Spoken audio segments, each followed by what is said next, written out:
श्री रामाय रामभद्राय रामचंद्राय मानसे श्री रघुनाथाय नाथाय सीताय पते नमः।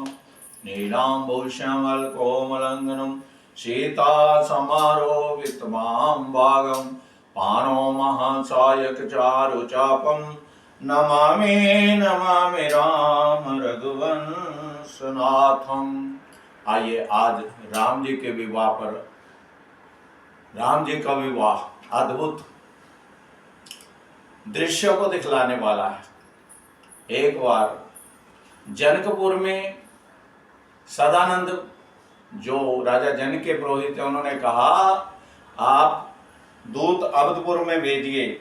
अवधपुर के दूतों को जब राजा दशरथ जनक के दूतों को नेक देने लगे, बधाई देने लगे, तो उन्होंने कहा महाराज हम बेटी वाले हैं। और जहां से रामपुर अयोध्या की सीमा शुरू होती थी वहां से पानी भी ग्रहण नहीं किया। राजा दशरथ सोचने लगे जिसके दूत इतने वैरागी हैं वो राजा कितने वैरागी हो गए। तो राजा जनक हर समय भगवान श्री राम जी के साथ रहते थे। भगवान के साथ जो रहता है, राजा जनक ने राम जी के चरण धोए, भरत जी के चरण धोए, शत्रुघ्न जी के चरण धोए और लक्ष्मण जी के भी चरण धोए। बोल सियापति रामचंद्र महाराज की जय। तो विधि पूर्वक महाराजा दशरथ, वीडियो लंबी हो जाती है इसलिए मंत्रोच्चारण कम किया है। और आप इसको देखेंगे, इसका अध्यात्मक क्या है, राम जी के विवाह का प्रत्येक रामायण की, रामचरितमानस की लीलाएं जो हैं हमारे शरीर, हमारे घर, हमारे परिवार के ऊपर है। तो दशरथ महाराज जी शत्रुघ्न और भरत जी को लेकर अयोध्या से चलते हैं और बड़े बड़ी बारात, सारे देवी देवता उस समय प्रवेश किए। भोले बाबा ने कहा मैं चलूंगा, पार्वती ने कहा ना महाराज आप नहीं चलेंगे, क्योंकि राम जी का जो घोड़ा है वो कामदेव है और आपकी दृष्टि जब पड़ेगी तो वो भस्म हो जाएगा, इसलिए किसी के विवाह में रस भंग नहीं करना। बम भोले बाबा मुस्कुराने लगे, पार्वती तुमने ऐसा कैसे सोच लिया? मैं उस काम को जलाता हूं जो आम पर बैठा है, और जिस काम पर राम बैठे हैं उसको देखकर तो मेरे नेत्रों से जल बरसेगा, अग्नि नहीं बरसेगी। तो भोले बाबा भी बारात में शामिल हुए। लेकिन बारात कैसी अद्भुत है, बारात में दूल्हा ना हो तो बारात की शोभा नहीं है। इस प्रकार से अयोध्या से इतनी बारात चलती है, इतनी बारात चलती है। माता सीता ने रिद्धि सिद्धि गणपति जी की अर्धांगिनी को आज्ञा दी कि हमारी बारात में जो भी आए उनको किसी प्रकार की कमी ना हो। इस प्रकार लोग पूछने लगे महाराज दूल्हा नजर नहीं आता। श्री राम जी की अजब बारात अवध से मिथिला चली। अजब ऐसी दुर्लभ रात है जिसमें दूल्हा ही कोई नहीं, और ऐसा भी नहीं कह सकते कि दूल्हे राजा पहले वहां पहुंच गए हैं। तो पहुंचते पहुंचते ये बात दशरथ महाराज जी के पास पूछी तो उन्होंने विशिष्ट जी से कहा गुरुदेव लोग दूल्हे के बारे में पूछते हैं, दूल्हा किसको बताएं? तब विशिष्ट सोचने लगे दो राजकुमार हैं तो हैं, भरत और शत्रुघ्न जी को दूल्हा बता दो। और वो सजे धजे हुए थे, एक सेरा नहीं लाया था, मुकुट नहीं लाया था कि वहां पर हम इसका भी शगन कर लेंगे। इस प्रकार से अवध में बड़ा भारी महोत्सव है। सभी देवी देवता जनकपुर में पहुंचे और जनक ने देखा कि अवधपुर से बारात आई है, तो दोनों समितियों का मिलन हुआ, जिसको आप मिलनी कहते हैं। एक चक्रवर्ती सम्राट राजा दशरथ है और एक विदेही राजा जनक है, इनकी मिलनी मधुर है। इस प्रकार से 6 महीने तक भगवान कहते हैं हमारा जन्म एक साथ हुआ, विद्याध्ययन एक साथ हुआ, यज्ञोपवीत कर्ण चेतन मुंडन संस्कार एक साथ हुए। तो चारों की शादी होनी चाहिए। सर्वदेव मया देवेयम आचार्यवान मगे। इस यज्ञ में, इस विवाह महोत्सव में हम चारों भाइयों की शादी होनी चाहिए। इस प्रकार से 4 कन्याओं को बुलाया गया। अब इसमें नाम की भी बड़ी विशेषता है। राम में 2 अक्षर हैं, सीता में भी 2 अक्षर हैं, 2 और 2 4। सतनाम में भी 4 अक्षर हैं, वाहे गुरु में भी 4 अक्षर हैं और नारायण में भी 4 अक्षर हैं। इस प्रकार राम जी का सीता से पानी ग्रहण हुआ और लक्ष्मण का उर्मिला, इसमें क्षाद आया और उधर रे की मात्रा है।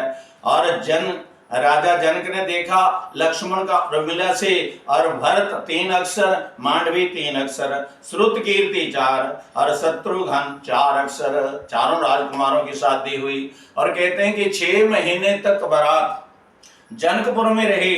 तो राम जी ने कहा हमारी बारात में हमारे हम उम्र के बालक जो आए हैं वो सब की शादी होनी चाहिए। इस प्रकार राम समता के पुजारी हैं, सब में बराबर से देखते हैं। इसी प्रकार से 6 महीने तक वधू को खोजते खोजते जनकपुर में 6 महीने बारात रुकी। पहले लोग पूछते हैं दूल्हा कहाँ है। अब बारात जब अयोध्या की ओर जा रहे हैं तो दूल्हा और दुल्हन के ही रूप में दर्शन कर रहे हैं, पूछते हैं बाराती कहाँ है। बोल सियापति रामचंद्र महाराज की जय। अवधपुर में बड़े शुभ मुहूर्त में बारात पहुंची। अब दुल्हनों के स्वरूप को देकर नेग यानी शगुन डाला जाता है। कौशल्या कहती है मेरा राम आपका हो गया। सीता जी का हाथ राम जी के हाथ में दे दिया। इस प्रकार माताओं और बहनों से विनती है, जब बेटे की शादी हो जाती है तो उसमें ज्यादा दखलंदाजी मत करो। इधर सुमित्रा जी आई, उसने राम और सीता जी के चरणों में लक्ष्मण को डाल दिया कि यह मेरा बेटा आपका सेवक रहेगा। कैकेयी कहते हैं दोनों रानियों ने कुछ दिया ही नहीं, उसने सोने का महल राम जी को रहने के लिए दिया, लेकिन उस कैकेयी ने 14 वर्ष का वनवास भी दिया था। बोल सियापति रामचंद्र महाराज की जय। इसी प्रकार से भगवान की जो शादी हुई इसमें दिन का पता नहीं, रात का पता नहीं। और इस प्रकार से हर समय जब ते राम ब्याही घर आए, नित नव मंगल मोद बधाए। नित्य नए नए मंगल होने लगे। आपके सुखों को देख के, आपके घर गृहस्थी के परिवार को देखकर कई सुखी होते हैं, कई दुखी होते हैं। इस प्रकार अयोध्या के ऊपर सारस्वती की दशा भी आई थी। तो माताओं बहनों से और बेटियों से विनती है कि राम कथा जो सुनते हैं वो किसी नारी के कहने से अपने घर की शांति भंग मत करें, क्योंकि भगवान ने सभी को बुद्धि दी है, सभी को ज्ञान दिया है। इसलिए अपने घर की शांति किसी दूसरी नारी के कहने से अपने घर की शांति भंग मत करें। बोल सियापति रामचंद्र महाराज की जय। तो मंथरा को अपेश की पटारी बना दिया। मंत्र है जिसकी वाणी सुनकर हमारा मन थर थरा जाता है और बुद्धि सोचना छोड़ देती है। मंथरा ने कैकेयी को ऐसा उल्टा सीधा पढ़ाया कि उसने राम जी को 14 वर्ष का वनवास और भरत जी को राज तिलक मांग लिया। और राजा दशरथ जी कहते हैं कि भरत जी का ही राज तिलक देखने दो, राम जी को वन मत भेजो। तब कैकेयी नहीं मानी। इसी प्रकार से अंत समय अंतापस कर सुधि आई, सारी रात मनाते रहे, लेकिन अंत में कौशल्या के सदन में चले गए। वहां पर श्रवण के अंधे माता पिता की शुद्धि आई कि उनका एक बेटा मैंने छीना था। शब्दवेदी बाण के द्वारा श्रवण की हत्या मेरे से हुई थी। भगवान चाहते तो इस श्राप को काट सकते थे, लेकिन भगवान ने कहा पिताजी जो कर्म तुमने कर दिया उसका फल तो भोगना ही पड़ेगा। करनी आपो अपनी क्या नेड़े के दूर। इसी प्रकार से भगवान ने देखा कि अब दशरथ जी का महाराज जी का शरीर छूटने वाला था। इधर राम और लक्ष्मण जी वन में चले गए। कैकेयी ने जल्दबाजी में मंथरा जी के कहने से अपने सारे अयोध्या के सुखों को आग लगा दी, क्योंकि पति को खो दिया। भरत जी ने कहा जब तक तुम जियोगी तब तक मेरे को अपना मुख मत दिखाना। एक राम जी का प्रेम था कैकेयी से, क्योंकि 14 वर्षों के बाद राम जी सबसे पहले माता कौशल्या के पास नहीं, माता कैकेयी के पास गए। हे माता, आपने मुझे 14 वर्ष का वनवास देखकर सभी ऋषि मुनि साधु संतों का आशीर्वाद प्राप्त कराया। इसलिए मन और इंद्रियों को जीतना है तो सत्संग का सेवन करो, सद्विचार मन में लाओ, किसी के कहने से अपने घर की शांति भंग मत करो, क्योंकि कलयुग में अनेक अनेक मंत्राएं आपके घर की सुख शांति को भंग कर सकती है। बोल सद्गुरुदेव महाराज की जय। केवट मीत भगवान की जय। इस प्रकार केवट जो था भगवान को तमसा नदी के आगे गंगा पार कराने के लिए कई बार भगवान को भी भक्तों से काम पड़े, जानता गंगा पार प्रभु केवट की नाव चढ़े। तो केवट की नाव में चढ़े। केवट पूर्व जन्म में कछुए थे, कच्छप अवतार थे, और चरणों में जाते तो लक्ष्मी परे कर देती, और मुखारविंद के दर्शन करने के लिए जाते तो शेष नाग को कार मार देता। अब ये सोचने लगे और भगवान से विनती की कि मेरा ये क्या जन्म दे दिया कछुए का कि मेरे को माता लक्ष्मी भी परे करती है, शेषावतार भी परे करते हैं। तो भगवान राम जी ने कहा ये दोनों मेरे पास रहेंगे तब तुम मेरे चरण धो लेना। मांगे नाव न केवटाना, मर्म तुम्हार प्रभु में जाना। केवट का प्रसंग 4-5 घंटे का होता है, लेकिन यहाँ आपको संक्षेप में सुनाया जा रहा है।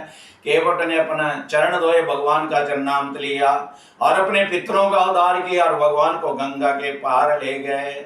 इसी प्रकार से भगवान ने केवट को आशीर्वाद दिया कि आप धन धान्य से परिपूर्ण, आप मेरे पूर्व के जन्म के मित्र हो, भगत हो, और कच्छप अवतार में सीता रूपी लक्ष्मी तुम्हारे को मेरे चरणों के दर्शन नहीं कर दिया। शेषावतार लक्ष्मण मेरे मुखारविंद के दर्शन नहीं कर देते थे, इसलिए सभी देवताओं ने केवट के भाग्य की सराहना की और उनके ऊपर फूलों की वर्षा की।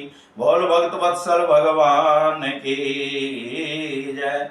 मांगी नाव न केवटाना, मर्म तुम्हार प्रभु में जाना। आपके चरणों में ऐसी संजीवनी है जिसको छूने से पत्थर की नारी संजीव हो गई। पत्थर में जो परिणित थी गौतम की नारी, तो इसलिए मैं पहले चरण धोऊंगा, फिर इनको साफ करूंगा, फिर केवट ने कहा अपने नाव में बिठाऊंगा और ये नाव फिर एक मेरा मंदिर बन जाएगी।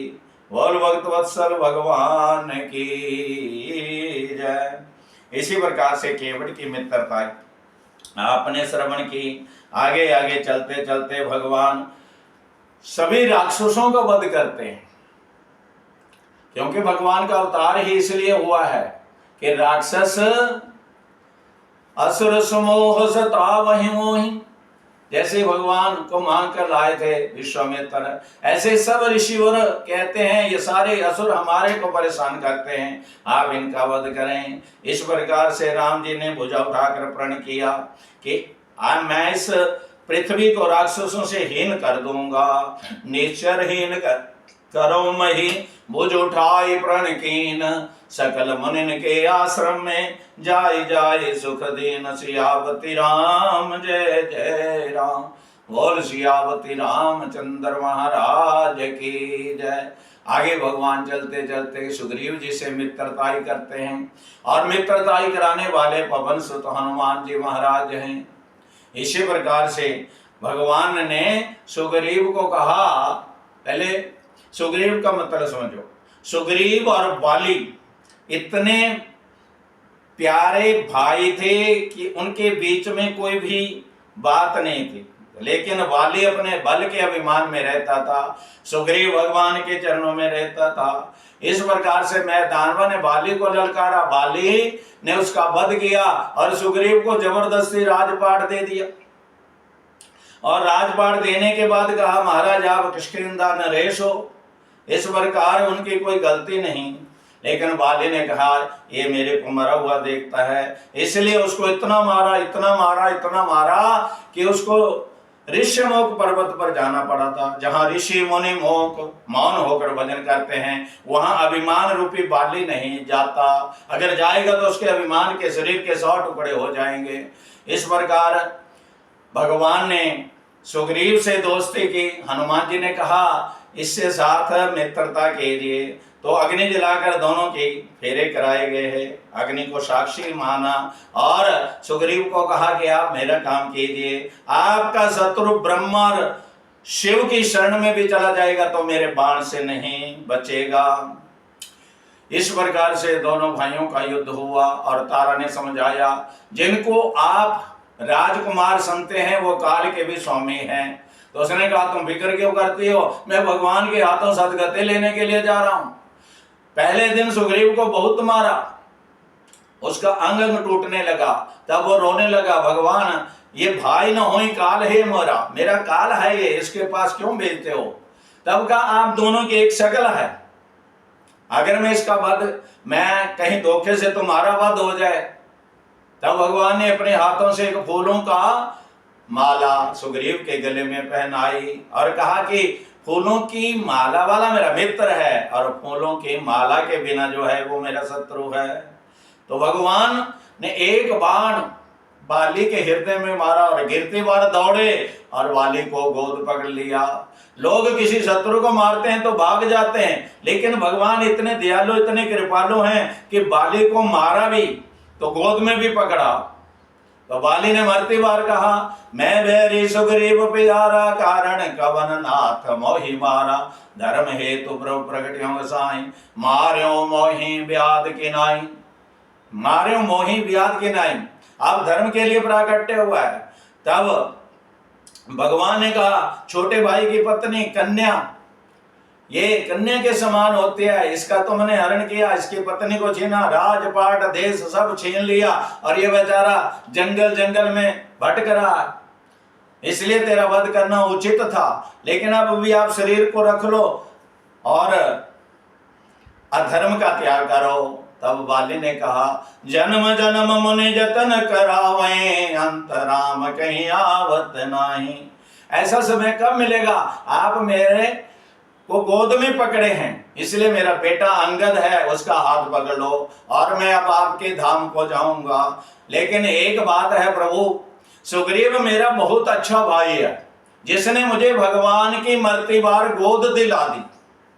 और सुग्रीव कहता है, बाली मेरा बहुत अच्छा भाई है, जिसने मेरी भगवान राम जी से मित्रता करारी।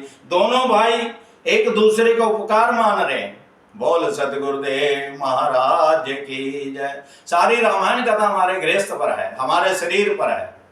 सद्विचार बुद्धि सभी को मिली है और ध्यान करने के लिए मन मिला है, वाणी का गुणगान करने के लिए वाणी मिले है। फिर भी आप भगवान के साथ नहीं जुड़ो, भगवान की कथा को प्रेम पूर्वक ना सुनो, भगवान के साथ एकाकार ना करो, तो फिर भगवान को दोष मत देना।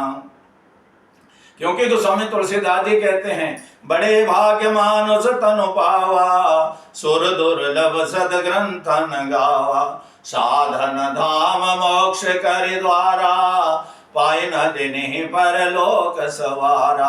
100 दुख पावहे, सिर धोने धोने पछतावहे, काल ही कर्म ही ईश्वर ही, मिथ्या दोष लगावही।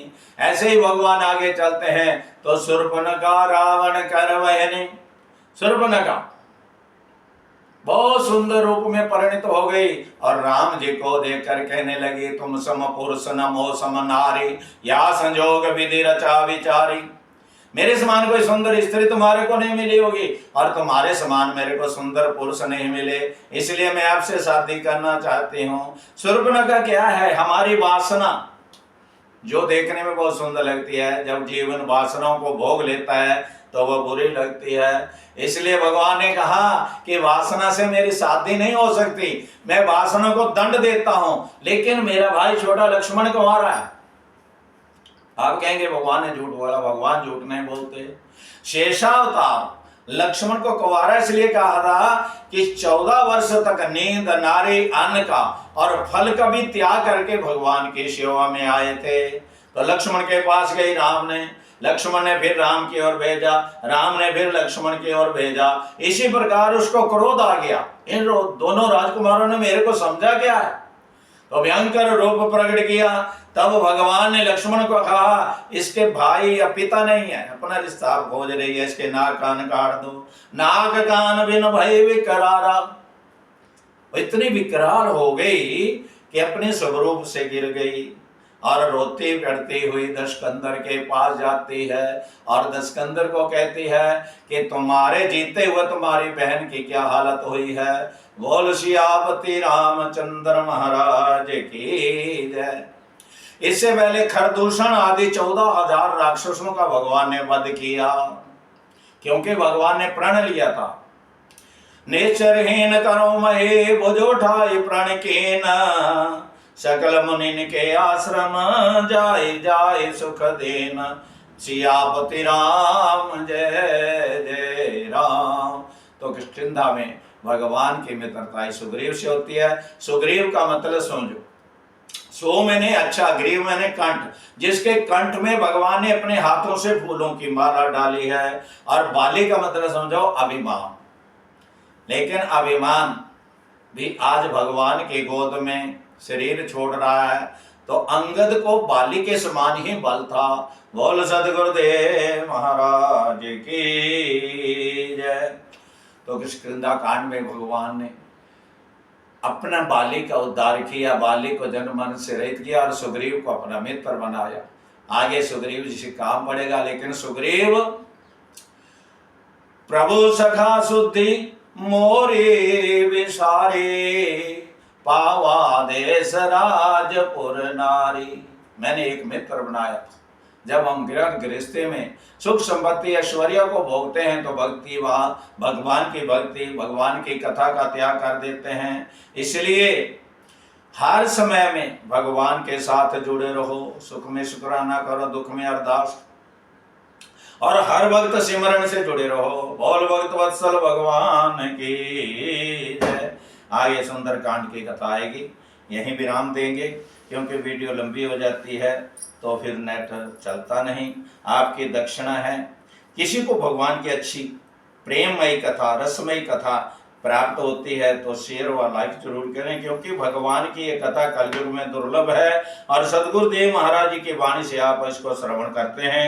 सुंदर कांड में बहुत सारा भगवान का, वीर हनुमान जी का सुख संपत्ति बल ऐश्वर्य गाया गया है। बोल भक्त वत्सल भगवान की जय। रामदूत हनुमान महाराज की जय। श्री राम जी लखन और जानकी जय बोलो हनुमान की। यहीं विराम। ओम पूर्णमिदं पूर्णमिदं पूर्णार्ध पूर्णमिदमुच्यते पूर्णस्य पूर्णमादाय पूर्णमेवावशिष्यते।